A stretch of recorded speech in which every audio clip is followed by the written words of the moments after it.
Hey, so today we are going to talk about the least restrictive environment for our disability students.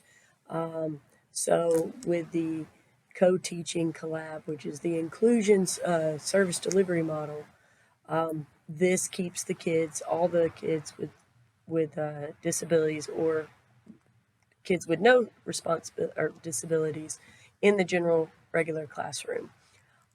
In elementary school, we really focused on math and ELA, are our two major subjects that we really pound down each day.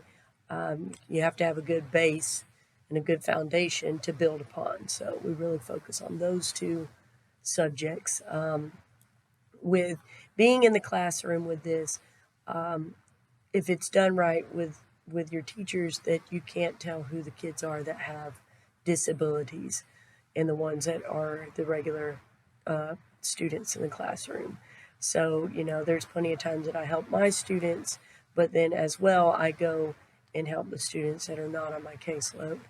And, same with the other teacher as well. So we're just kind of moving and roaming around the room and helping and, form small groups if we need to within the classroom.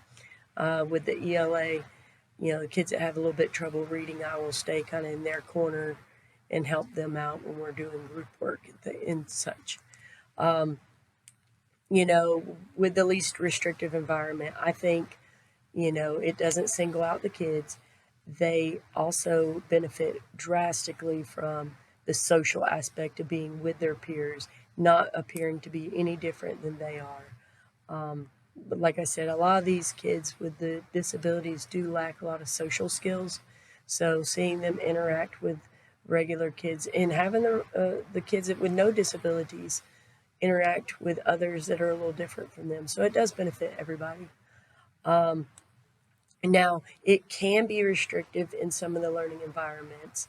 Like I have a couple kids that they are okay in the regular classroom, but they're not going to raise their hand to answer questions. They're going to be quiet. We really can't tell unless you're working one-on-one with them if they're getting what's being taught. Just very reserved. But you bring them in the small group aspect and they're answering questions. They have confidence. They're almost two totally different kids. So sometimes being with all the peers and not having confidence on knowing what you're talking about can really restrict a kid. So, as good as least restrictive environment is, there are times that it can be restrictive on giving the confidence for some of these kids to be at their best potential on learning, or even having a better idea of where they're at besides just testing them, where they can blossom and flourish. So both are very good models. Like I said, all schools are trying to get away from the resource and the least restrictive, which is where you should always start, but then get to know your students and see where they should be after, what benefits them the best.